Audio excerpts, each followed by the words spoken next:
I don't think I really need to explain much about Skyrim. It's a game that even people who aren't gamers have heard of. If you're one of those few people who have never heard of this game or never really dove into it, then this video might be for you.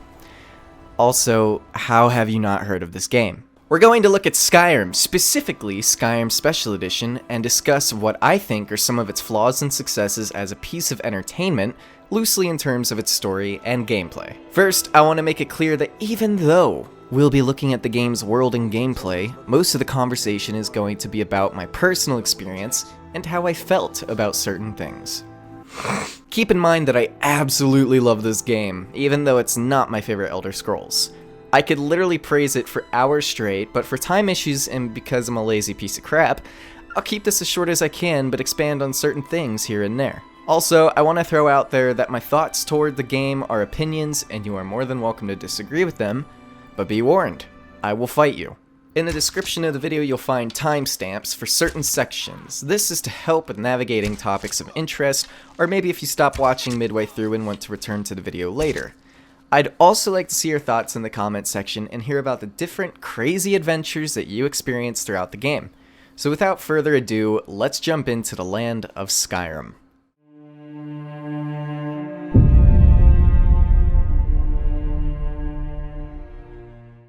Skyrim opens up like most Elder Scrolls games do. You're a prisoner. Your background is a blurry mess, left up to the imagination of the player. Only enough information is given in order for there to be a reason that you're a prisoner. In the case of Skyrim, your background is that you were caught trying to cross the border, and are now being brought to a town called Helgen, where you will ultimately be executed.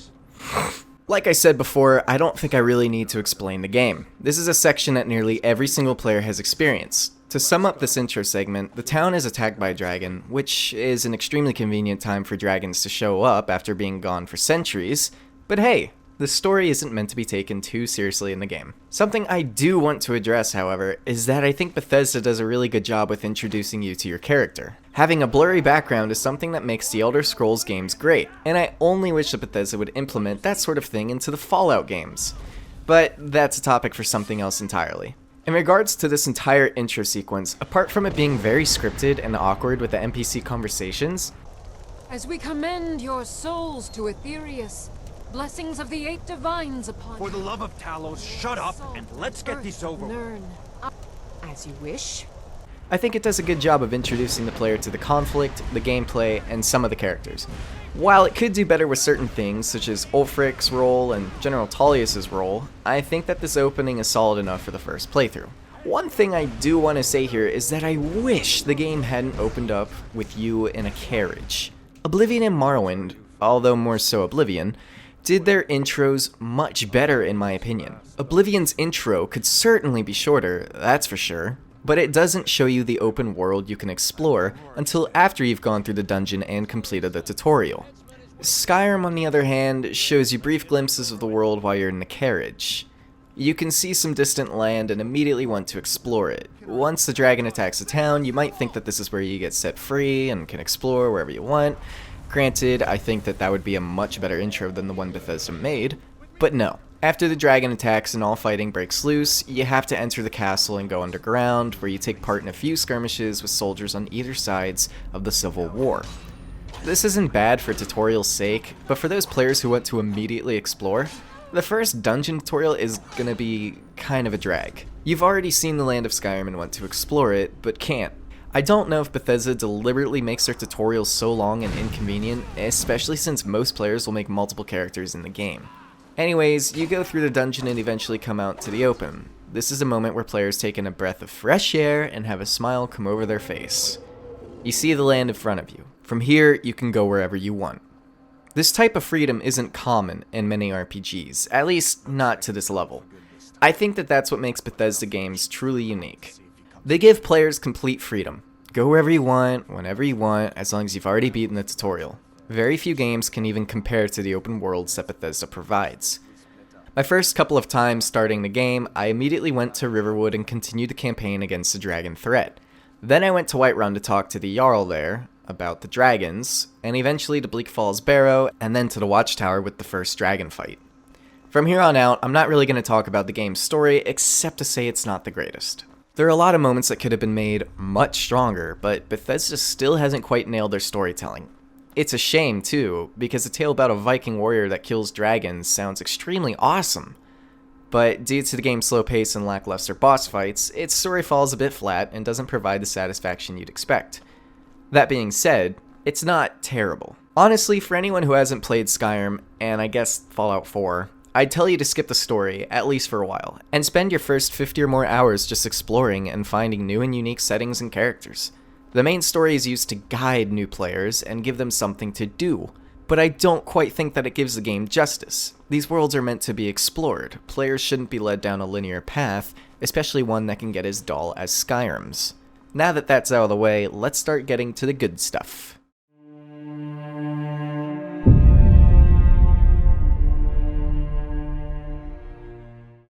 One thing Bethesda has been constantly improving with since Morrowind is their world design. Skyrim is full of rich atmospheres and unique locations. I definitely recommend getting a mod for Saturation Boost because the vanilla game is a bit gray to me. The Saturation Boost gives the game a lot of color that helps the environment really stand out and look far more gorgeous. It took me about 3 playthroughs before I really began to discover just how full of character the world of Skyrim was. A lot of love went into the world design, and it's pretty obvious. Skyrim has a mixture of different biomes, for lack of a better word. There are the fields of Whiterun, the marshes of Morthal, the woods of Falkreath, and the snowy landscapes of Winterhold. There are other biomes as well as other cities, but I don't think I need to list them. Most people already know what they are anyways. Each biome contains enemies that are pretty unique to that biome, at least in most cases. The fields have giants and mammoths, the marshes have frostbite spiders, the snow-covered areas have frost trolls, and the woods have spriggans. A lot of enemies blend into each biome as well, such as wolves and bandits, but other enemies, like the ones listed before, are much less common outside of their respected biomes. The cities and towns can vary between little degree to great degree. On one hand, you have the cities like Solitude that stand out far more than the others because of the sight you see before entering it. The city is on a bridge made out of the mountain. It's pretty incredible, and I think the design of it is really unique. Markarth is probably the most visually interesting city to me, simply because it was made out of the mountains surrounding it. Where Solitude was built on top of a part of the mountain, Markarth was actually carved out of it. The city has some of the best character put into it. It has the most unique jail system out of every city in the game, and the keep where the Jarl resides is inside the mountain. Honestly, it's quite a spectacle. So these are just a few examples of the world design. The funny thing is, I think that these are some of the most bland examples, considering what the game has in it. It might seem strange that they were the first examples I gave, but I think it's important to show these unique cities first in order to show you just how much more creative the game can get. On a side note, I really like to mention The Witcher 3 right now, whose open world has been compared to Skyrim's in many ways.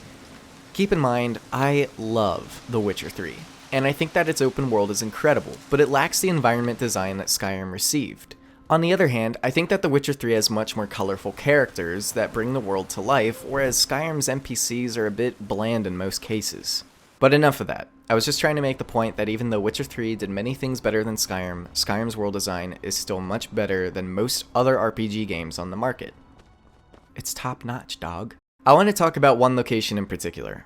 I'm going to do this a couple of times, but I think it's important that I talk about specific things. Keep in mind that there are going to be spoilers for these locations, and if you haven't been around a lot of the world of Skyrim, there's a good chance you haven't seen any of these yet. In the description, you can see if these locations sound familiar to you. So this is the part where I say, spoiler alert, you have been warned.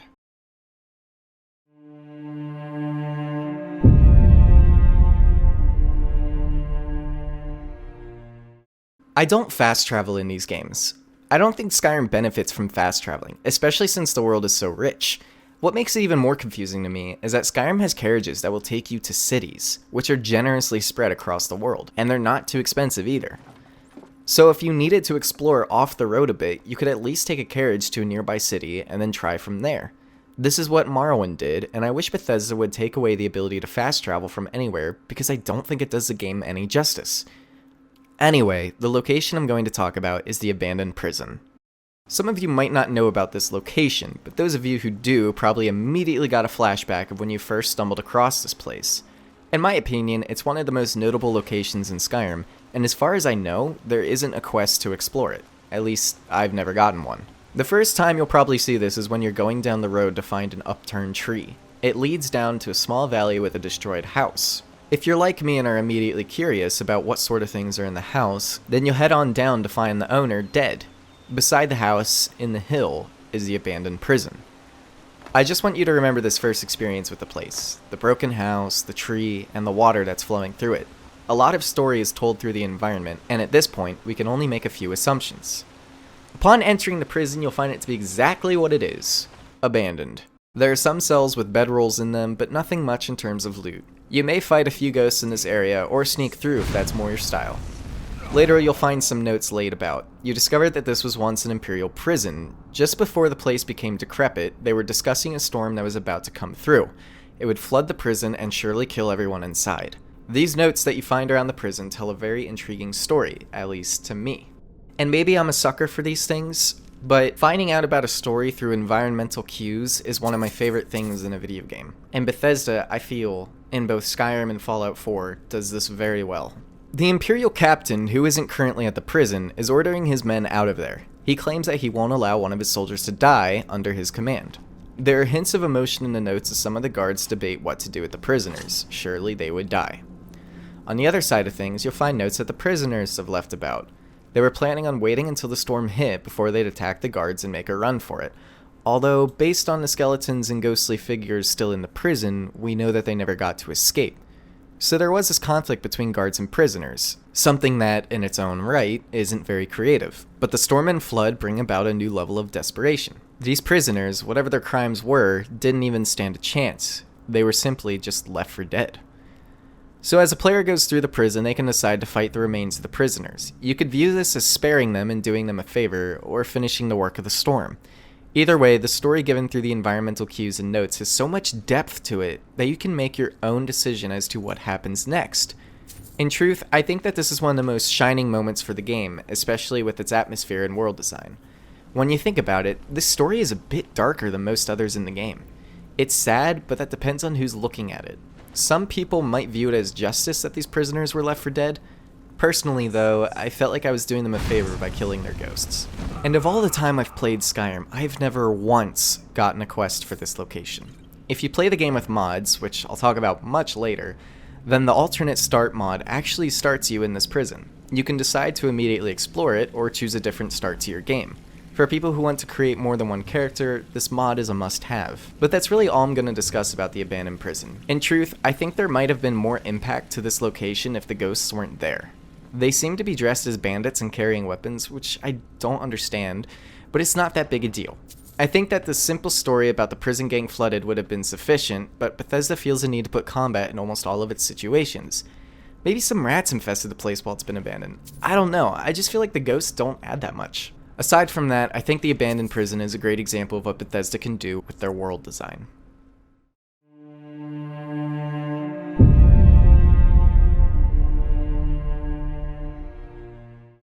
The next location I'm going to talk about is closer to Solitude. The really cool thing about this is that you can hear word from the townspeople that there have been a lot of ambushes on trader caravans lately. When you enter the Blue Palace in Solitude, I'm pretty sure this is one of the topics being discussed. Like with the abandoned prison, I don't really know if there's a quest for this specific location. I discovered it on my own and felt intrigued to see it through. So as you're leaving Solitude, you find a broken down carriage on the road with some corpses, including the horse. Upon closer inspection, you can tell that the carriage is a caravan because it has a lot of supplies in the back. I should mention that a lot of townspeople believe bandits are attacking these caravans, but there are two really good pieces of evidence that this is not the case. For starters, the goods in the back of the caravan are still there. Potions, ingredients, whatever. A lot of these goods could have been taken for use or for sale. So immediately, something should trigger in your brain that these aren't bandits. The other piece of evidence I'll get to, but first I want to talk about one of the corpses. I can't remember the woman's name, but you find her next to the carriage. She doesn't have anything entirely interesting on her except for a journal. Upon reading it, you find that her husband is a trader with this caravan. He usually goes out alone, which she disapproves of. This year, because of the increased bandit attacks in the area, she decided to go with him. She ends her journal saying, "Mara bless us," or something like that.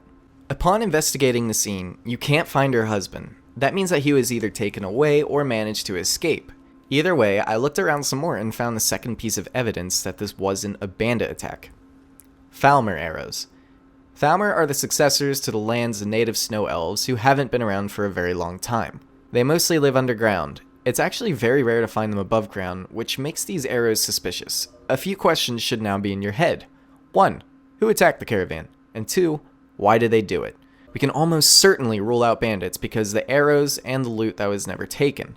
But Falmer seem like a stretch because they're never really above ground. As you go up the road a bit more, you find a small camp that belongs to hunters. There's a journal here, no hunters, but it says that they're tracking the attackers and saw them head up a path into a nearby cave. The journal then says that they are going to pursue the following day. We don't know when the journal entry had been written, so we don't know if they're still in the cave. If you're curious enough, then you've already headed up the path and entered the cave.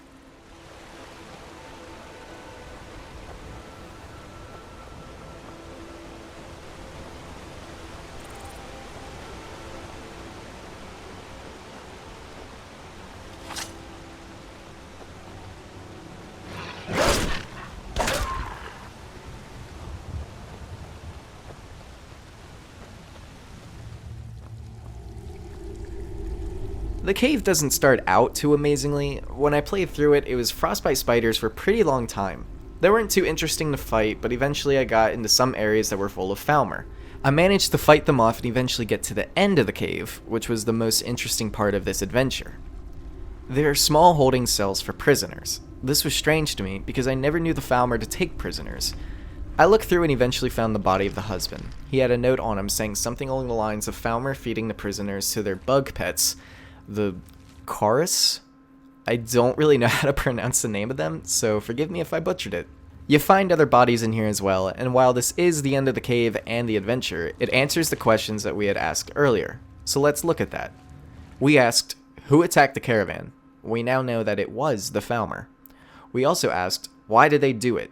This question goes a bit more in depth. The Falmer were desperate. That much is obvious because they went to the surface and attacked a caravan out in the open. Up until this point, I only saw the Falmer as an enemy type that stayed underground and provided some unique challenges in combat. And while yes, that's true in terms of gameplay, this definitely changed how I thought about them in terms of their story. The Snow Elves can be read about through many books in the game. They were great hunters like Wood Elves. They were able to coordinate attacks against their prey. I knew that prior to this adventure, but I just figured it was Bethesda shoving in some lore for them. Granted, that is mostly the case, but I think that this adventure adds a lot to their character. The Falmer aren't just mindless enemies. They might have lost their sight and went feral, but they can still communicate with each other and take part in well-orchestrated ambushes. This adds so much character to this enemy, and I have to commend whoever at Bethesda Game Studios thought this up. In the large spectrum of things, it's just a cave. But with a closer look at the story, lore, and design, we can see that this simple adventure goes much more in depth than we imagined.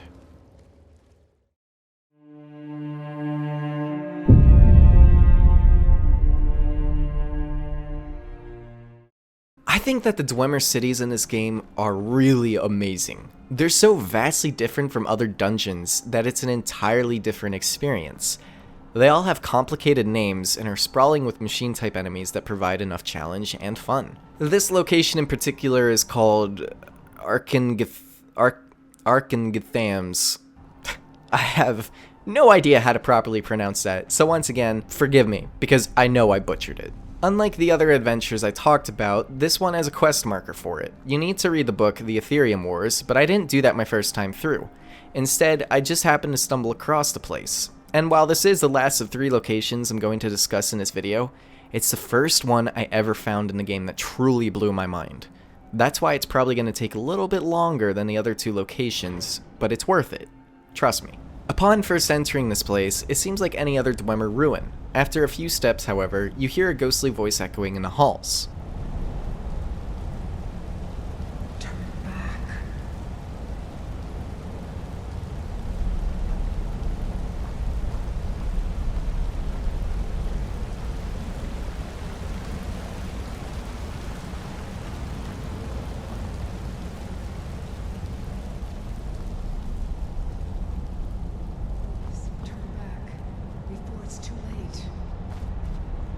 Keep in mind, I had no idea that there was a quest for this place, and even though there is, you have to read a book to find it.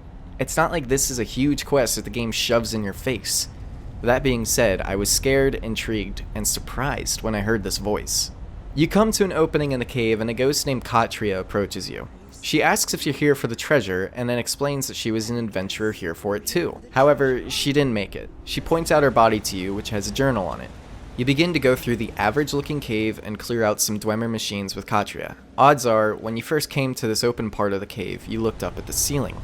Way up above you, you can see the sky. There are some ledges here and there, but you can't really tell how big they are. In fact, if you're like me, you'll just assume that they're there for show like many caves have in the game. With that mindset, you'll continue through the ruins and try to find this treasure that Katria spoke of. As you clear the Dwemer ruins, you begin climbing up it. You fight a lot of opponents and hear commentary from Katria about the place. Falmer show up, like they do in many of the Dwemer ruins, and you can fight through them as well. There are a couple of puzzles in this place, but they're not that difficult. I was even surprised to find them, considering Bethesda loves their combat systems. So, in truth, they were a nice little break from the action, even if it didn't last long. This is one of the instances where I think that Bethesda shows signs of having some very interesting characters. To me, most NPCs in the game feel bland. They're mostly used to fill your journal with quests, and while I love the accents that they're given to fit with their homeland, I still think that many of the stories are boring and not really noteworthy. That's not the case with Katria. She was an adventurer as well as a researcher. This place was going to be the biggest raid for her until her claimed apprentice ruined it for her. Even more of her personality is shown through her journal, which also gives obvious signs that she was very good at being an adventurer. Honestly, her journal reminded me of something Indiana Jones would carry around. As you climb up the ruins, you eventually come to what's known as a summit. This is where everything went wrong for Katria. The summit was the moment when I was completely blown away. There was a huge gaping hole in the middle of the area. One thing I want to mention before this big reveal is that I love when underground caves still have plant and tree life. This summit does this fantastically. There's something truly beautiful to me about natural life still being underground. I don't know, maybe it's lame, but I really love Bethesda for doing this sort of stuff in their games. Anyways, you come up to the opening and you look down. Way down below is where you first met Katria. It's where you first entered the ruins, and it's where you first looked up. This was the summit. This was where Katria fell from. You're able to look down and see where you had started, maybe 20 or 30 minutes earlier, and this was the amount of progress you made. It's a fantastic way of showing players that they're making progress in these dungeons, and I wish it had been done more often in the game, just not too often. I know, I'm picky.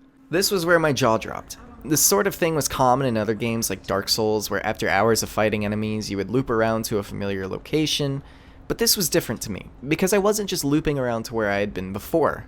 Skyrim even does that in a lot of its caves. I was now much farther along than I was earlier, and I could actually see where I started from. It's like if you ran a marathon that was a straight path on an incline, and by the end, you could turn around and see just how far you've come.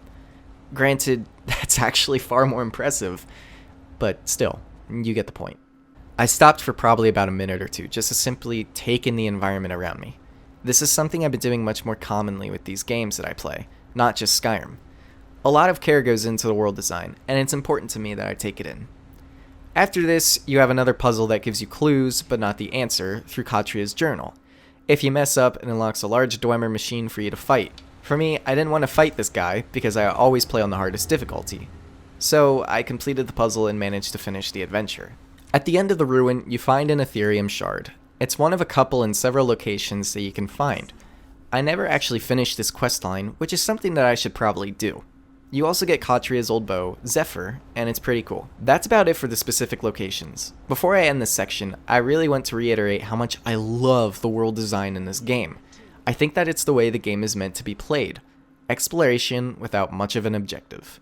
This is the way I think Bethesda games should be played nowadays, because their main questlines lack a lot in my opinion. So now we'll move on to the last section. We're done talking about specific locations, and I'm going to discuss my playstyle with the game, including mods.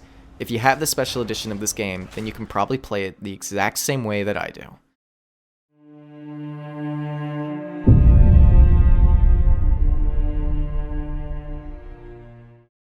Skyrim has gone down as quite possibly the best game ever for modding. In fact, most Bethesda games can provide a lot of fantastic opportunities for modders to get really creative and make something truly unique.